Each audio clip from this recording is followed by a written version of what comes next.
Hello, everybody. Once more, thanks for joining. Just a reminder, if you want to get the credit for this, make sure you scan in the back your badge. So I'm Dr. Shadi Rafik, boarded surgeon, owner of Vet Triage, and this is a GDV. Again, just a reminder, raise your hands. How many folks cut these? Nice, yeah. Some of these surgical people is awesome. It's great. So yes, again, anything that you have from me, either feedback, questions, feel free to reach out at any point during this. Don't be shy. I went to Cornell University, 2006, and then did a general internship, 2 surgery internship, then a surgery residency, and then from there, ran departments, ran hospitals, and then finally started that triage, virtual teletriage platform. So for GDV, the proceedings, the notes, if you don't have them yet, you will. They are much more detailed than this talk will be. They've got all the academic kind of fun minutia details in there. This is supposed to be more clinical, practical, hands-on, so we'll get to the nitty-gritty of it.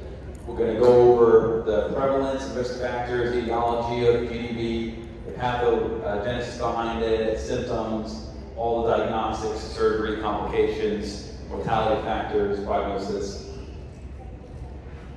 And folks probably already know this, since so many of you cut GDVs, but we'll go over it. It's a very, very common disease, a slight predisposition towards males, tend to be middle-aged, older dogs that are, of course, large breeds, and you've got your standard large breed dogs here that are affected by GDV. A whole bunch of risk factors. I mean, the proceedings will have a ton of notes in there regarding all the risk factors that have been published. Some are probably fairly silly and just sort of coincidental, others probably carry some weight. So I tried picking the ones that seem to be more trustworthy. So we definitely see them in GDVs with older pets, and of course a large breed. There's some evidence that the lower number of meals per day may predispose them. Those dogs that have a temperament that are a bit more high-strung, anxious, might be the case, and more prone to GDV. Having a family history, we know for sure that's a common one. Splenic torsion may predispose them, and somewhat ties into having a splenectomy. There is an increased risk of dogs that have had their spleen removed, developing GDV at some point in their life. I think the literature reports maybe within 5 days and beyond the spleen surgery, they're at risk of developing a GDV. And the thought there, just so you know, is maybe due to stretching of the ligaments that would normally hold the stomach more in place. Perhaps it's just an absence of an organ, now there's more room for it to move. Who knows, but those are the theories that are behind it. So whether or not you're going to hexy a dog at the time of splenectomy kind of depends on your communication with the client. The individual case details, can the pet handle anesthesia, all those factors have to be considered as to whether or not you hexy a dog at the time of the splenectomy. Gastric foreign body. So I've seen some dogs that have had a foreign body at the same time as the GDV. I don't know whether they caused the GDV or not, but certainly suspicious that they'll have it there. If they have a foreign body that the GDV maybe was from a pyloric outflow obstruction or gastritis from the foreign body, I don't know, but if they have a gastric foreign body or a history of having had a foreign body, there may be a risk of developing GDV. Again, is there a real association there or not? Not really sure. Can you argue that maybe if they have a gastric motility issue inherently, we're going to predispose them to GDV anyway? Maybe their dietary habits are off, and so they eat things they shouldn't eat. I don't know. And then those who are intact may be more likely to develop GDV. So, with GDV, does the bloat happen first, or is the volvulus a combination? Who knows? The dogs definitely have a combination of gas and fluid distension, and then of course there's a volvulus, so which one happens first, I'm not really sure. I've also seen dogs that I call them chronic bloaters, where if you dive into the history more, the pet has a history of kind of a GDV type scenario at home. Again, I don't know that for sure, because I don't have the radiographs to prove every time a dog had an episode, but I've had stable GDVs come in. It's extended belly, they're fine, they're ambulatory, they don't have weak pulses, they're not tachycardic, they're not unstable, and yet they just have a GDV that's hanging out. with a GDV. And I'm convinced some of these dogs tours and detours themselves. If you dive into the history more, it's more likely to be that's the case. Again, obviously the classic and more common is going to be the acute GDV, but I have had dogs I'm convinced were chronic bloaters. I've had dogs that try to re-bloat on me during surgery. As I'm detoursing them and trying to stabilize their stomach, they're like trying to tours again. And they're descending like in front of my eyes. It's crazy. But so some of these dogs may just have an inherent motility issue. It goes back to the whole etiology of this. We don't really know for sure. But again, most are going to be, GDV, so distension and volvulus. Most are going to be acute. And then, the question is, was there a primary condition or not? So for example, I've had dogs where they present with a laryngeal paralysis and a GDV, right? And you could argue, well, okay, the laryngeal paralysis through decompensation progression caused them to be aerophagic, and then distended stomach was more likely to twist.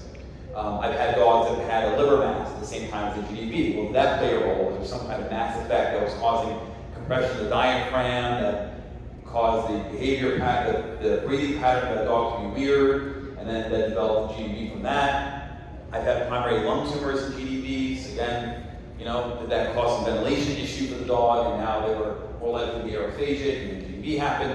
I don't know, but I'm convinced that a lot of these dogs we consider idiopathic probably have a primary condition of something else. You just gotta look, either through the history or a more thorough physical exam. It's hard because if a GDV comes in, they're all messed up, they're critical, and you're trying to get them to the OR. And so, are you performing a rectal exam with every GDV? Are you doing a laryngeal paralysis exam on them? No, you're not. They're unstable. They have a GDV. It's classic. Gotta get them in there. So. I don't know, but most of us consider it idiopathic, but I've had cases where I can make the argument that there may be a primary condition. As far as lactate concentrations, again, this is there's a ton of literature on lactate, both from the etiology of the disease to mortality factors and prognosis. I won't go into too much detail about it, but it'll be in the proceedings for that.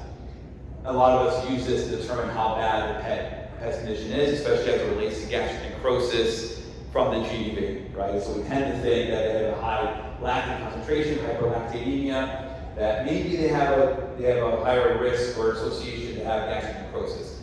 And gastric necrosis, we know, in addition to hyperlactatemia, worsens the prognosis. So if you're having a conversation with an owner about their 8-year-old Great Dane, now in emergency surgery, it's expensive, the dog is old, do you do it or not? If you don't know ahead of time to have gastric necrosis, or you may not know until you're in surgery, maybe this will play a role in the owner's decision making. That's the point. Average rotation, 180 to 270, and just some pictures of what you see when you get in there. So once the GDV occurs, then you have all these things that happen to these pets, and just like a lot of these diseases, but especially GDV, it affects multiple organs. It's not just a stomach problem. It ends up decompensating multiple organs in the patient's body. So you end up with hypertension, caudal vena cava is compressed. Then you end up having poor vasculature to the small intestine, so bacteria can translocate into the bloodstream. Portal vein gets affected by this, which then hurts the liver. Now you've got more bacteria. The pancreas is intimately involved with the stomach in terms of sharing the blood supply, so pancreatitis is along. The spleen gets wrapped in with the omentum, right? So, and the mesentery, so that ends up getting trapped there, and you end up hitting the heart through progressive vicious cycle of poor circulation. So arrhythmias are seen in these dogs as well. So you have the whole body being affected here just because the stomach tours. So it's a systemic issue, it's a multi-organ problem with these dogs, and we have to think of it that way. And so for example, when you talk about using like antibiotics in these dogs, right? Let's say there's no gastric perf, there's no gastric necrosis, you didn't enter any viscera, there's a standard GDV surgery, Gastropexy, do you put on antibiotics? I mean, there's good reason to, even though maybe they didn't have a high blood cell count and the surgery went well. You've got poor perfusion to the vital organs where bacteria then become opportunistic. So you could make those arguments that you probably should have antibiotics anyway. Clinical signs, classic GDV, right? Distended abdomen, non-productive erection. And then of course, radiographs. I've had dogs that I've diagnosed on CT with GDV, because they come in with this distension and no one did radiographs beforehand, and you got right to the fancy stuff, and, so it's an awkward conversation, but it happens, you found it.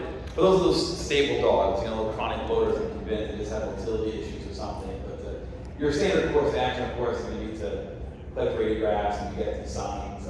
If you're looking for pneumoperineum in general with dogs, this is where the air is going to localize. So you'll delineate the crura of the diaphragm. That's where the air will be. It's tough, because you have the lungs, and you've got the stomach here. So how much of this is real? It's tough, but that's what you're looking for. That's where air is supposed to accumulate if you have pneumoperineum, or I guess ultrasound, if you can see it. But this is where you're looking for it. Stabilization, again, probably beyond the scope of this talk, but we can go into it if you'd like to. You're trying to get large bore catheters in, fluid resuscitation, get them stabilized. I don't care for the trocarization of the stomach, with like a catheter or some whatever needle.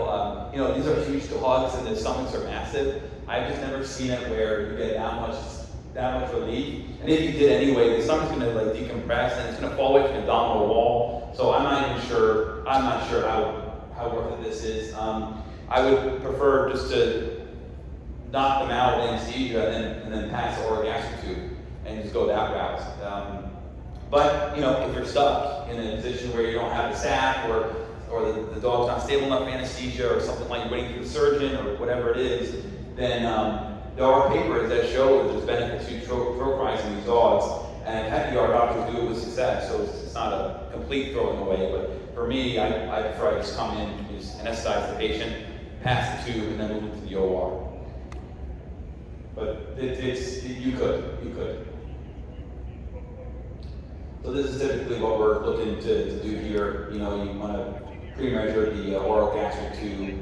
You can do this method. The patient is really decompensated or abundant.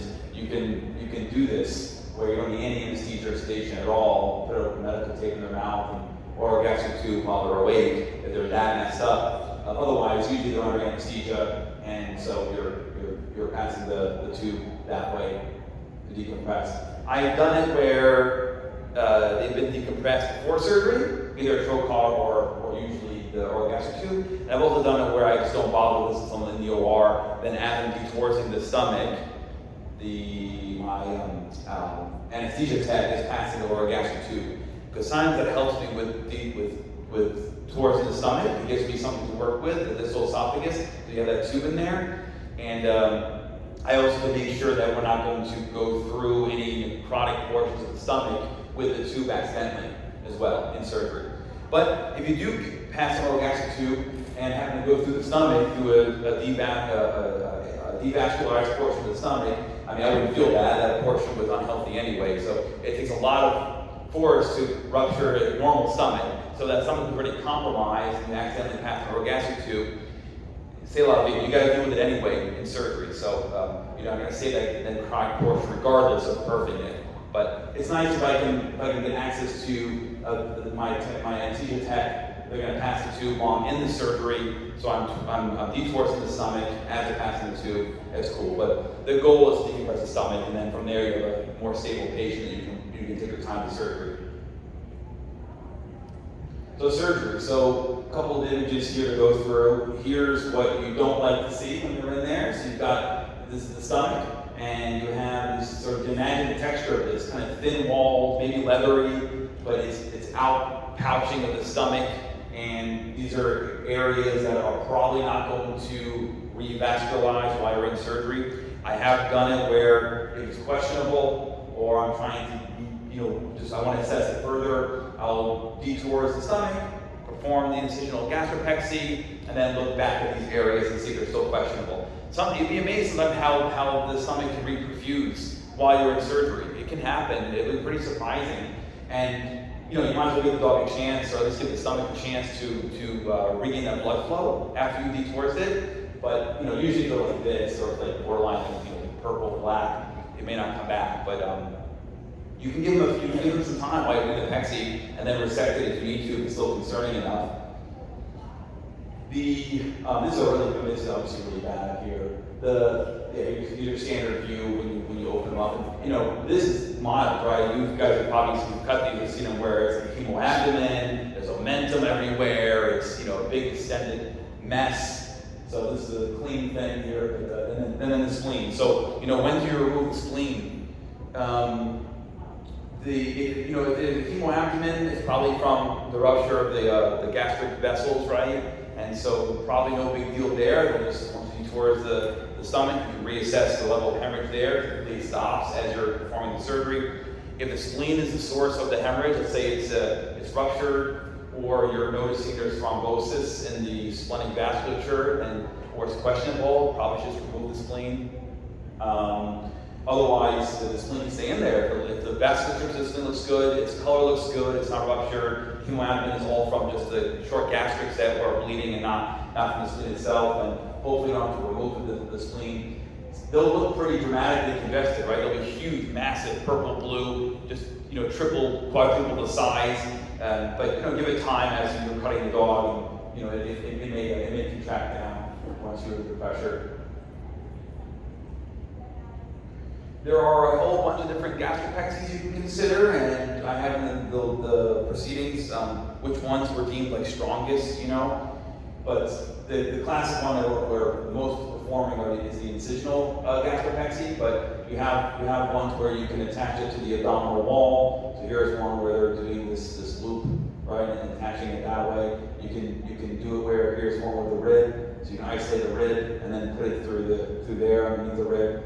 I don't know what's happening there, but you can use all these various things. I'm not doing anything. I'm doing the standard incisional Gastropexy. It's quick, it's effective. I'm not sure I'm a fan of messing with the chest at all. That doesn't seem like it's needed. And then you also have ones where you can do I have that in the next thing here?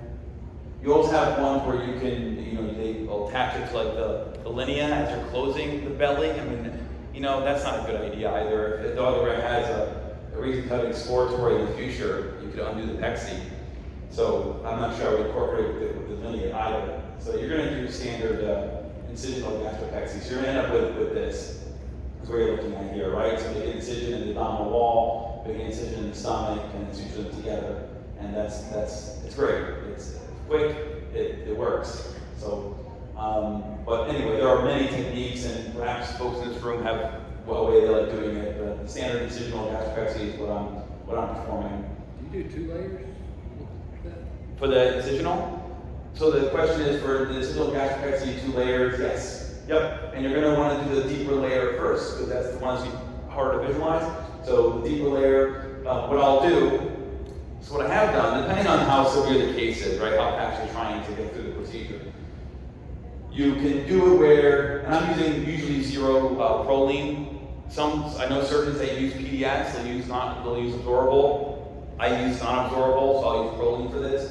0, size 0, but it's usually the big dogs, right? So, but anyway, so I'm close. I'm starting the closure on the side of the liver, and it's the deeper incision. This incision here, and starting with my first knot, and then just simple continuous throughout, and then closing it. I've done it also where I started the deeper incision, the deeper closure, and then at the same time the superficial closure. And as I'm taking bites from the deeper, I alternate between deeper and superficial. Deeper and superficial to maintain that tension all throughout. That's easier to do if I have like an assistant, that they're running the suture for me, or I'm using like hemostats to hold on to suture, and I'm doing this whole contraption thing. You can do that too, unnecessary, of course, it's a bit overkill. So if you're by yourself in the middle of the night, and just you doing the surgery, with no assistant, then the deeper closure, and then the superficial closure, and we're done.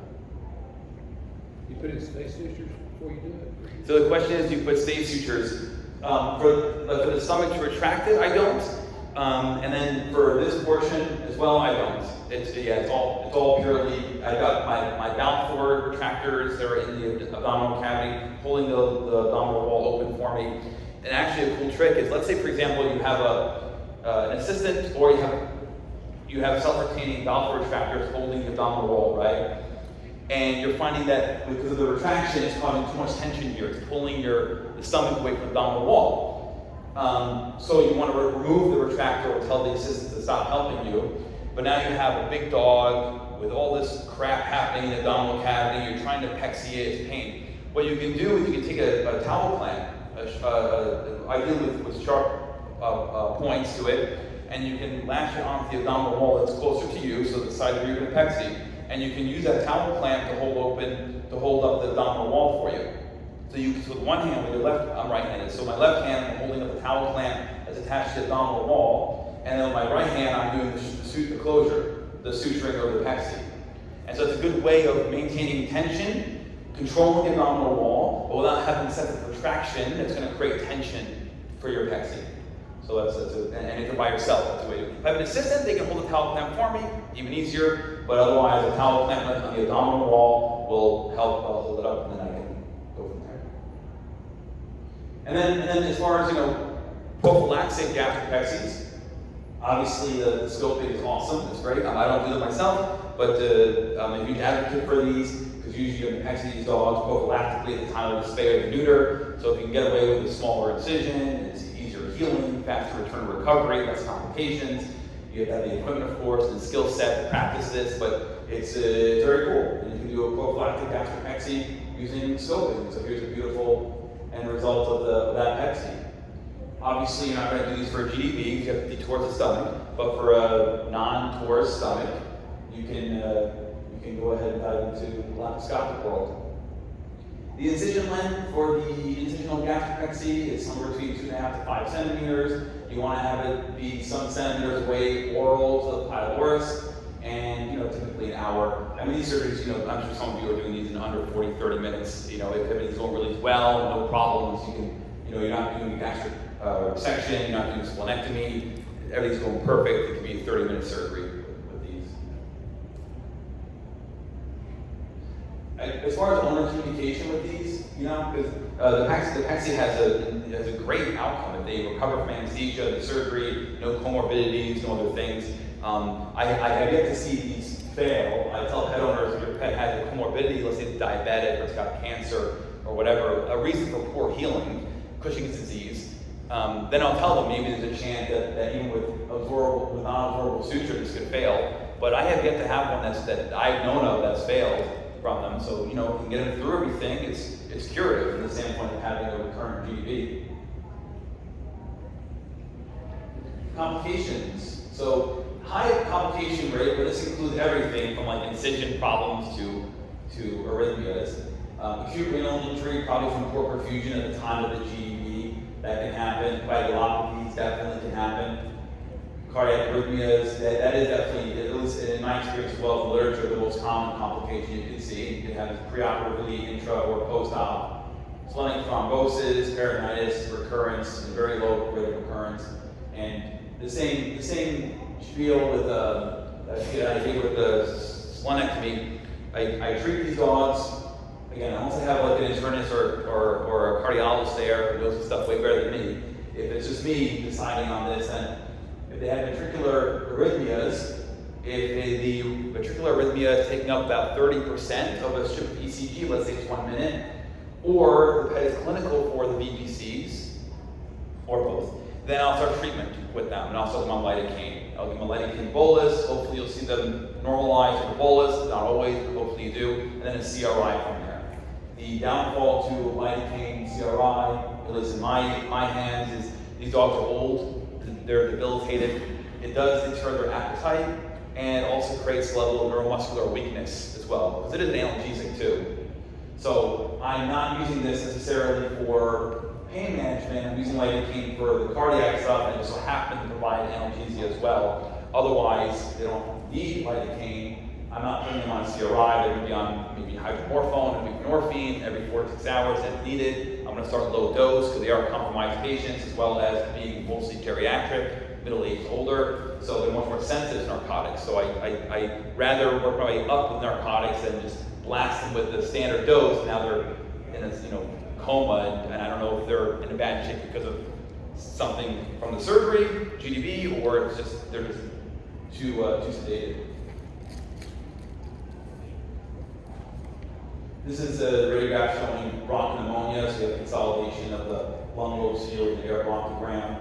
So these are old patients that are debilitated to begin with. Now you've thrown opioids on them, they're just going to be sitting there laterally or sternal recumbency. They're barely moving, so they're more prone to developing things like pneumonia or pulmonary thromboembolism. They're just sedentary, they're old, they're compromised. So you want to get these dogs up and moving. You don't want to stress out their cardiovascular, but you got to get them up.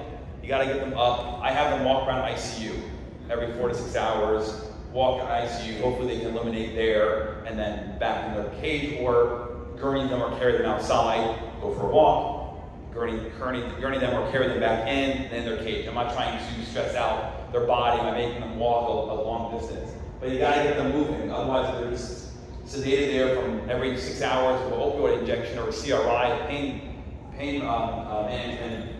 They're more likely to develop issues like this. So mortality factors, these have a really wide incidence, of course, because this disease is multifactorial, it's a complex condition. When it affects multiple organs, survival can be pretty good. And obviously, without surgery, they're not going to make it. It's a surgical condition. There's no way to medically manage these. And if you have a dog that does happen to miraculously detorts itself, it's going to torts later. So this is a surgical condition. Okay, so how they present plays a big role in what their mortality is, and this is common sense, right? If they show up comatose, lateral recumbent, unstable, yeah, they have more likely chance of not doing well with anesthesia and surgery, of course. And if they show more stable, then they have a better chance. If they do splenectomy during the surgery, then that increases their chance of having issues. Gastric necrosis is other than presentation, and maybe lactate, but gastric necrosis is a big one. I mean, I definitely see that less dogs make it through the post-op recovery. They never leave the hospital because gastric necrosis is just a terrible one. And I still don't know whether or not it's better to resect the tissue or involute the tissue. I don't like either one, but you have to do it if you have to do it. And this is a terrible one. Luckily, I don't see it too often, but when I do, I really warn the owners that I don't know if the dog will make it through to go home. So they just don't tolerate this very well. I will say that, just maybe to some degree, again, a very small number of cases in my history, in my experience with this, but the smaller level of necrosis, the better, but that's maybe common sense, and that's not a large number of cases. Lactate is huge, of course, other biomarkers are in the proceedings. So, I think anything else with GDV. Oh, okay, yeah. So prevention is key, of course. You want to push for in the breed that's at risk for GDV. You want to push for prophylactic gastropexy, right, at the time of spay or neuter, or any other abdominal procedure. If not the spay or neuter, you want to pex them. And scope or abdominal explore is up to you. Definitely acute is more common, but I just want to mention that I have seen what I consider chronic bloaters. I do think a lot of them have a primary cause, but if it's not obvious, then they're usually considered idiopathic. The client's going to ask you, right? The client will ask you, why my dog get this? So what's your answer? We don't know. Maybe it's a familial component. Maybe your dog's anxious. Like, what dog gets anxious nowadays? It's like all of them. So what do you tell the client as far as the cause? Maybe he shouldn't jump and run after eating dinner. Right? You can imagine the full stomach, either running or jumping, the stomach is more mobile, it's heavier towards it. I don't know. But I'm convinced that they have a primary cause. We just need to prove it.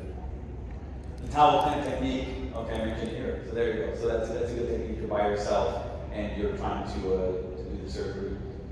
Delaying gastric resection, so you performing the rest of your abdominal exploratory, doing the pexy, and then look at the stomach again and see those questionable areas are a problem. And by the way, just to be clear with the stomach portion, usually you'll end up seeing, this stuff here, the compromised portion is going to be close to the cardia. It's going to be deep to your visual space and towards the distal portion of the esophagus. So usually, if you're compromised, it's going to be underneath the stomach towards the liver. So it's extra. You have to take extra steps to look at the stomach there and see what's going on there.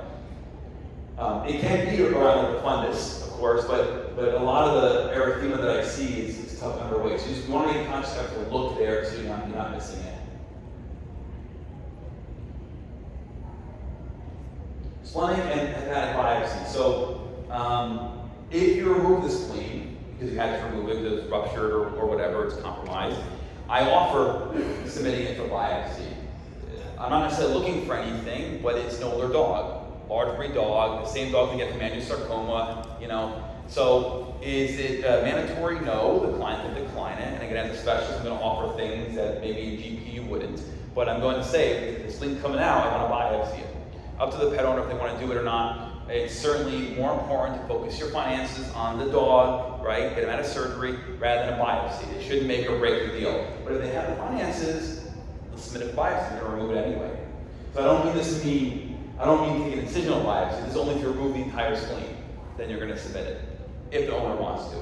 If you go in there and the spleen has a tumor on it with the GDV, then yes, I would like them to biopsy it, you know, once you do the splenectomy. And you're not going to do a partial splenectomy. Nobody will do a partial splenectomy. You only do complete splenectomies in dogs, whether it's because of congestion and thrombosis, or especially if there's a tumor. The entire spleen goes. Dogs don't need their spleen that bad. They have to salvage it. Unlike in people really need their spleens. And also, the propensity for a dog to have malignancy, especially hemangiosarcoma, is so high in dogs that you're obligated, if you're concerned about cancer or you're moving the spleen for any other reason, the whole spleen goes. No partials. The whole spleen goes. The whole spleen goes. We only had one partial because the dog developed a splenic infarction, well delineated. He got stuck in like a hernia, like a traumatic hernia. I've seen that done once. That makes sense. But even in that case, you'd warn the owner, if that spleen comes back with cancer, we're going to go back in and remove the rest of it. So just make that clear. That's liver biopsy. This is since I was a general intern, they were convinced you have to biopsy the liver. They've had dogs with GDV, spleen is fine, liver looks fine. They biopsy the liver, cancer. So, you know, as a screening tool, sure. Should it make or break the case? No. But it's nice to offer a liver biopsy. They're quick, they're fairly straightforward, and it gives you that peace of mind to offer it. But if there's no gross hepatic lesions, up to you. As a specialist, I'm going to recommend this biopsy, just a screening tool. But that's literally my answer to the client is it's just screening because the dog is old and the right breed for liver cancer. And then whether or not you perform concurrent surgical procedures. So I've had it where, you know, I get called in for GDV. Oh, he's intact too. Can you do them at the same time? You know, and so my answer is always going to be the same. It's, you know, I'll do it if the dog is handling the anesthesia well. I reserve the right to not do whatever procedure you want me, a lumpectomy or whatever, like homo removal, you know, bladder stones, etc. The focus is the GDV and getting that dog off the table alive. That's the goal. So it's up to you in your conversation with the owner. This is obviously in the case of GDV, if you're doing a prophylactic Gastropexy, sure, do whatever you want at the same time. You know, as long as the patient's handling well and the owner wants to pay for stuff, I guess. But if it's GDV, priority is get that dog off the table alive. So other sort of procedures concurrently, I always have the right to not do them. Even if you signed off on them and you really wanted to move those bladder stones because they were there last month, you were planning on doing it, the dog is a priority, get them off the table. So up to you and the client communication on that one. That's it. That's how you can reach me. Do you guys have any questions? Yes? When you get it flipped back and tapped, and how comfortable, how much gas are you still comfortable being in the stomach, or should it be empty? Yeah. So the question is, when you detour the stomach, how much gas or fluid should be in there? So number one, I'm not going to perform a gastrotomy unless there's a reason to. So let's say there happens to be a gastric mass at the same time. Or let's say I'm going to resect a devascularized segment of stomach. Essentially, you're doing a gastrotomy, right? Because you're going to resect that stomach. So now you're in there. Or if it's a foreign body.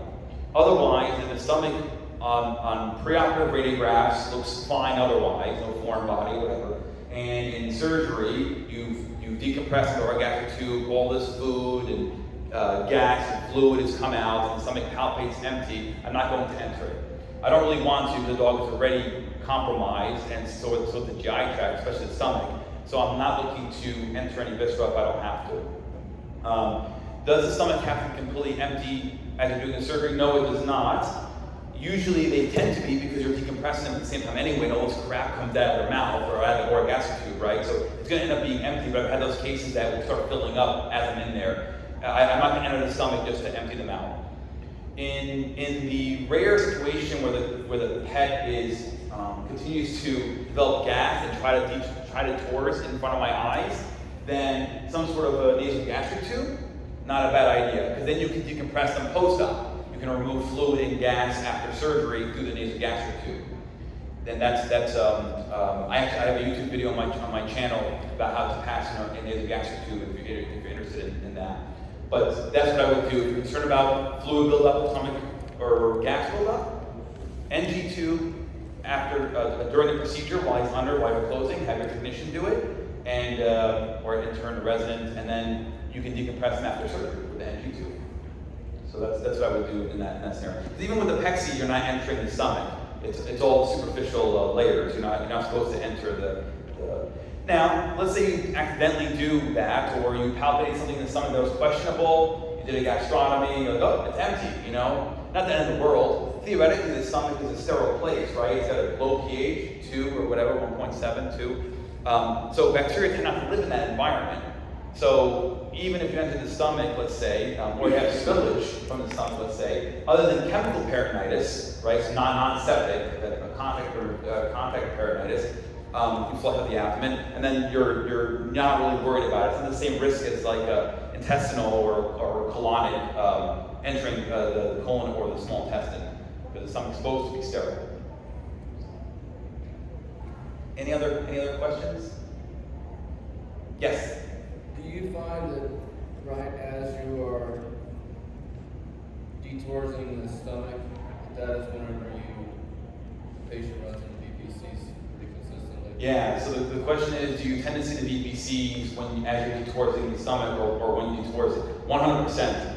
Yeah, that reperfusion injury is the thought process behind why they may develop cardiac arrhythmias. And so that release, all that blood flow is great for the patient, but also on a cellular level can be very bad because then you've got oxidative damage, and then you end up with that's the thought anyway. And it's the same reason I think why when you perform a splenectomy, for example, you want to manipulate the spleen as little as possible, because there's something about that really pisses off the heart. So yeah, I definitely see that to be the case, absolutely. And I have no problem starting a lidocaine bolus and a CRI in surgery. Of course, you want to start seeing those VPCs, so if they're all of a sudden, they appear out of nowhere after you've detours or manipulated the spleen, or doing that 30% or more, the pet's clinical for it, like all of a sudden the intestines, the pallor of the intestines looks bad, or the mesenteric vessels look like they're not strong before. You want to treat them for that arrhythmia, for sure. This is another reason why, for the more extreme example, why for a splenic torsion you don't detour the spleen. Right? Because you're guaranteed 100% you're going to get VTAC with these dogs. They have such bad reperfusion injury, so you don't detour the spleen for a splenic torsion. You do a splenectomy while it's torsed, right? And so I do think that's true. Whether or not that's in the literature, I don't recall that as being sort of a causality of it, but yeah. It's an unfortunate side effect of doing this anyway, because you have a choice. You've got to detour the stomach. So I don't think if you were to slowly detour it would do anything different. I don't know. But you have your lidocaine ready in case it happens. There was another question? Yes?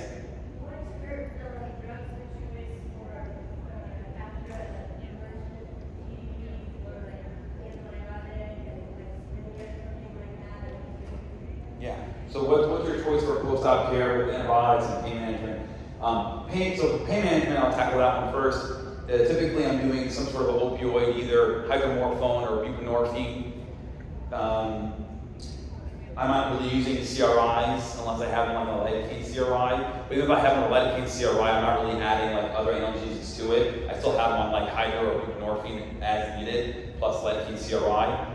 So that's what I use for pain meds. And then once they are able to eat, then either tramadol, gabapentin, or both. I'm not going to use NSAIDs because of the risk of coagulopathy with them. And so I'm going to use gabapentin or tramadol or both once they are able to eat for pain meds.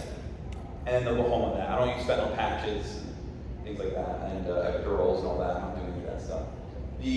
For antibiotics, typically cefazolin intra, and then cephalexin post-op once they're eating. Otherwise, they're on cefazolin IV until they are able to eat. If you have gastric necrosis, or you're convinced on blood work or whatever that the patient is septic, then I'd go more broad spectrum. It would be something like Unicin IV or ampicillin IV and flagyl metronidazole IV. And then probably, depending on how they recover and ready for oral meds, then at least clavamox, if not clavamox and flagyl orally for broad spectrum coverage. Or they develop pneumonia while they're in the hospital, then I'll switch over from cefazolin to more broad spectrum. But it also I help lots of GPs with these surgeries. They don't have access to injectable antibiotics because it's not worth it. One bottle is used for one patient, and you almost never do the surgery, and it goes to waste. So you have to use what you have. I've had patients that I've had to give just Convinia to, because that's what was around. So they got Convinia sub-Q, and that's their antibiotic coverage for the next 10 or 14 days. But in an ideal world, that's the antibiotics that I would be using for them. So if there's no other issues and they go home with cephalexin, then maybe 10 days worth of cephalexin, using 22 mg per kg BID is what I'm going to go with. Unless we need some more broad spectrum, that's what I use for broad spectrum. To answer your question. Oh, a GI med. Yes, for gastrointestinal meds. So I'm a bit out of the loop. I know a lot of folks use Serenia, I think, as a pre-med, I guess. So sure, why not? I don't see anything wrong with it. And then post-op for GDVs, they're probably all going to go on some sort of an antacid IV, so like injectable Pepsid after surgery, because they're going to have gastritis. So they're going to be on that. I'll use Serenia if they are still vomiting or regurgitating after surgery, or Reglan, metoclopramide. Now for metoclopramide, you can either give it like as an IV every 8 hours injection, or you can do it as a CRI. I love the CRI. CRI tends to be cost effective, and also I think more effective for the patient, more importantly. Helps the patient more. So, and because I'm convincing dogs have an underlying motility issue, I do like the use of Reglan CRIs for them. Yeah, and I'll have that added to their IV fluids. But Serenia will be kind of post-op as needed, metoclopramide kind of as needed, but the CRI almost always are on Pepsid, IV, BID, like 0.5 to 1 mg per kg. And then as far as appetite stimulants, if I have no other reason why they're not eating in the hospital, I had them on a visit, they're off lidocaine, they're off narcotics, and everything's fine, they're not eating, then you can use appetite stimulants, either tazapine or entice if you want afterwards. Or send them home until they eat at home, and then if they don't, then appetite stimulant thereafter. Yeah. Thank you very much. Thank you.